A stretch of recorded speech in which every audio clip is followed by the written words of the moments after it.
Assalamualaikum warahmatullahi wabarakatuh. Hello guys, apa kabar? Semoga sehat semua ya. Oke, pada kesempatan kali ini saya akan sedikit memberikan beberapa tips ya. Bagaimana caranya supaya kita bisa memperingan kerja komputer kita atau laptop kita yang rasanya kencengnya itu sama seperti waktu kita beli baru ya, atau baru install. Nah, ketika kita menghadapi banyak pekerjaan, hari-hari laptop kita dipakai, komputer kita digunakan dengan tugas-tugas yang cukup berat, itu akan membuat semua pekerjaan-pekerjaan itu akan membuat komputer kita menjadi lebih lambat dan terus makin melambat. Oleh karena itu butuh yang namanya di maintenance ya. Butuh namanya dibenahi, dibersihkan ya. Itu ada di aplikasinya, itu bisa kita lakukan. Oke, pertama yang bisa kita lakukan adalah yaitu dengan mengecek ya, klik kanan ya, start, ini klik kanan, kamu pilih sistem. Setelah kamu pilih sistem di sini, kamu cek RAM dari laptop kamu atau komputer kamu. Di sini diperhatikan, idealnya untuk pekerjaan-pekerjaan berat ya, kita menggunakan aplikasi-aplikasi berat seperti Photoshop, CorelDRAW, ya, Office terbaru, editing video, ya, itu minimal lah prosesornya menggunakan yang seri Core i3 minimal. Kalau kita menggunakan prosesor di bawah Core i, keluarga dari Core i, misalnya seperti Celeron, itu akan sangat berat sekali. Dan dikasih RAM yang besar pun akan sedikit percuma ya.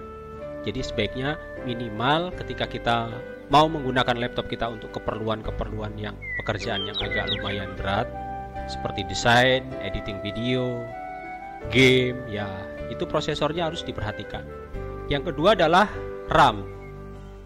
RAM ini adalah memori yang membantu kerja dari prosesor. Jadi semua yang kita kerjakan itu di-load atau ditampilkan ke dalam RAM. Kalau RAM-nya kecil, maka pekerjaan-pekerjaan itu sulit akan dikerjakan oleh prosesor karena kapasitas RAM kita terlalu kecil. Oleh karena itu minimal kita harus punya minimal 4 GB RAM. Kalau kurang dari 4 GB RAM itu akan pasti lambat. Berapa idealnya? Idealnya ya bisa 8 GB, bisa 16 GB ya, itu. Jadi ini harus diperhatikan. Kalau kita tidak, misalnya tercantum cuma 2 GB, ya kita upgrade RAM-nya dengan mengganti atau menambah kapasitas RAM. Yang kedua adalah kita bisa dengan menurunkan ya fitur-fitur dari Windows. Fitur-fitur dari Windows 10 ini bisa kita turunkan dengan cara kita mengklik sistem info ya. Di sini pilih sistem info. Di sistem info ini kita akan mendapatkan bagian ini ya. Di sini di bagian advanced ya, sistem setting kita klik.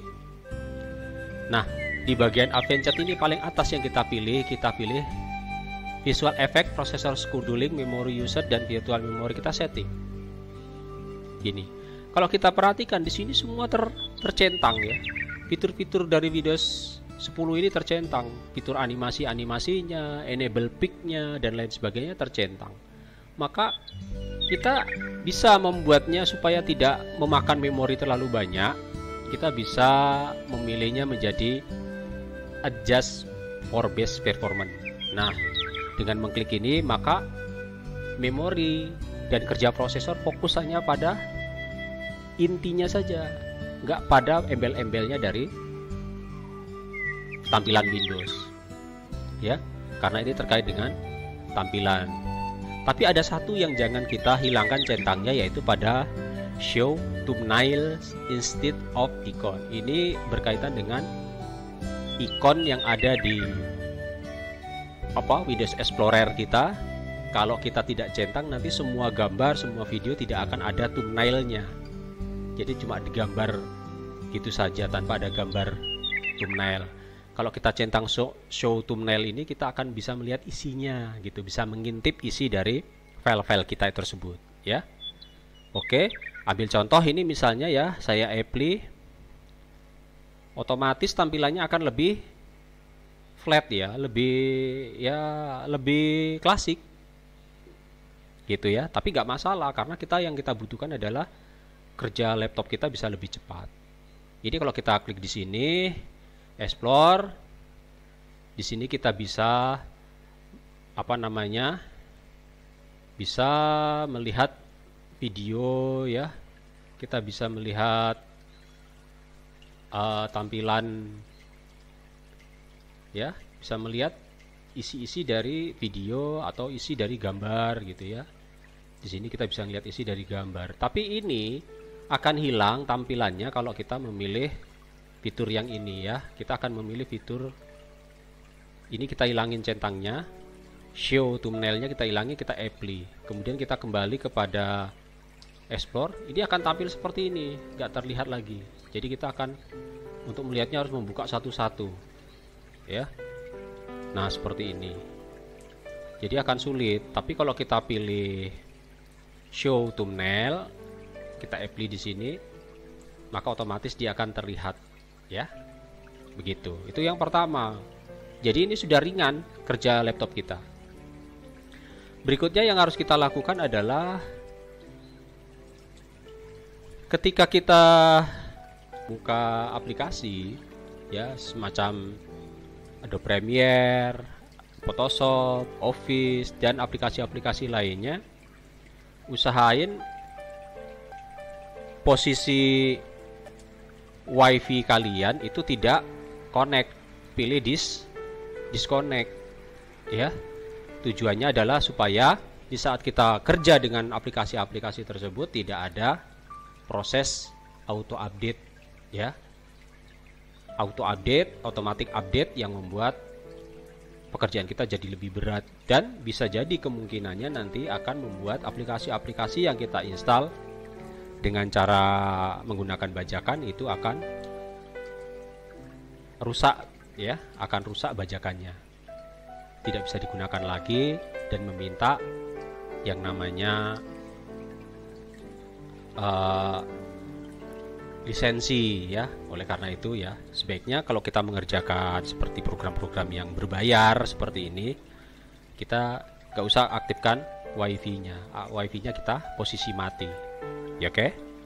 Nah berikutnya, setelah kita mengerjakan pekerjaan tersebut, alangkah baiknya kita melakukan pembersihan terhadap laptop kita. Caranya kita harus menginstal yang namanya aplikasi CCleaner ya. CCleaner ini kita gunakan ya, kita gunakan untuk membersihkan laptop kita dari sampah-sampah yang banyak. Itu caranya cuma ini, kita klik custom clean, kita centangin semua ini kecuali yang terkait dengan informasi password ya. Ini juga ya, kita centangi yang kecuali yang terkait password ya, supaya tidak hilang password yang kita simpan di browser. Nah ini perlu dicentangi semua. Ini ada satu bagian yang jangan kita centang ini, yaitu with free space. Ini kalau kita centang, ketika kita run cleaner, itu akan menyebabkan data-data kita hilang secara total ya, hilang secara total, nggak bisa lagi di recovery dengan cara apapun ya. Namanya with free space. Oke, setelah itu yang harus kita lakukan cuma menganalisis ya. Kita menganalisis di sini, sistem aplikasinya akan mencari file-file yang bisa dibuang ya, file-file yang bisa dibuang. Kita tunggu prosesnya sampai selesai. Nanti setelah itu kita pilih cleaner ya. Dengan cara ini juga bisa untuk menghapus history dari browsing kita ya. Nah di sini terlihat memori-memori yang tersimpan di komputer kita yang tidak terpakai. Di sini ada sistem memori dump sampai 1,150 GB ya. Windows error, terus ada Firefox cache, Chrome cache, ini juga makan memori banyak ya. maka kita lakukan run cleaner. Gitu ya. Setelah kita run cleaner, pada step berikutnya kita bisa masuk ke bagian registry ini. Pada bagian registry ya, kita tunggu dulu.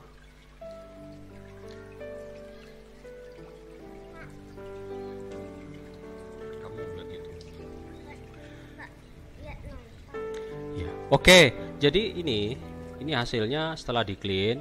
Kita perlu melakukan analisis kembali ya. Kita klik analisis, berapa sisa file yang ada.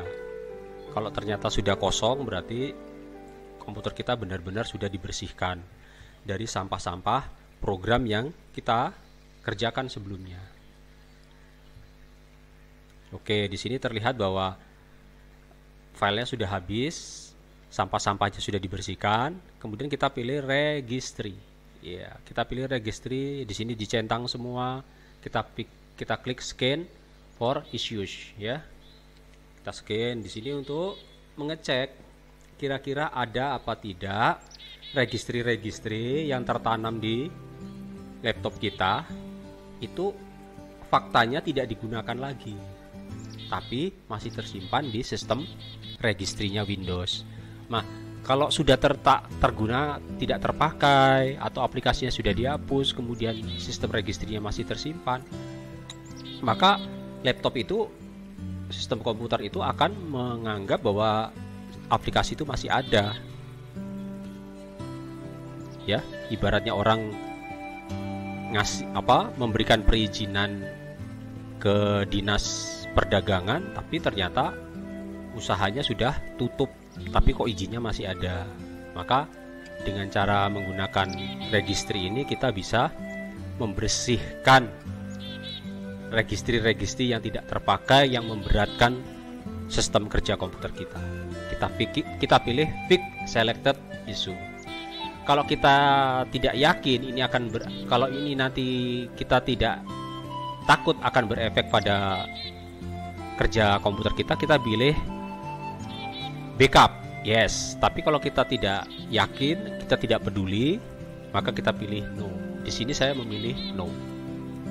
Nah, di sini kita pilih fix all selected issue. Oke, kita pilih fix all selected. Oke.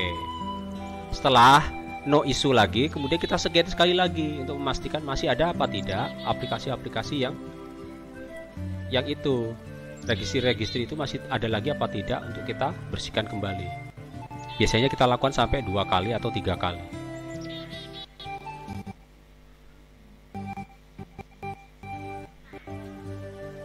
Oke.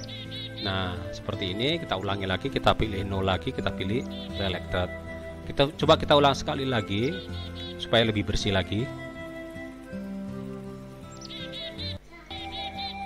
Nah, setelah untuk yang ketiga kali tidak ada lagi isu, berarti kondisinya sudah bersih registrinya. Tahap berikutnya kita masuk ke tools ya. Di tools ini kita lihat uninstaller ya. Di sini harus kita lihat kira-kira aplikasi-aplikasi apa saja yang muncul sendiri atau nginstal sendiri ya. Install sendiri tanpa sepengetahuan kita. Gitu. Kadang-kadang saat kita nginstal sesuatu, dia akan ada software-software yang nebeng. Itu perlu kita buang ya. Perlu kita buang supaya komputer kita tidak terbebani saat online. Oke. Seperti itu ya. Maka dengan cara seperti ini laptop kita insya Allah sudah bersih, jalannya lebih ringan, enteng, dan bisa kita kerjakan. Dan usahakan itu dilakukan untuk sampai beberapa hari atau beberapa minggu, atau setelah kita mengerjakan aplikasi-aplikasi yang berat. Oke, semoga ini bisa membantu kalian semua dan bermanfaat bagi kita semua. Oke, wassalamualaikum warahmatullahi wabarakatuh.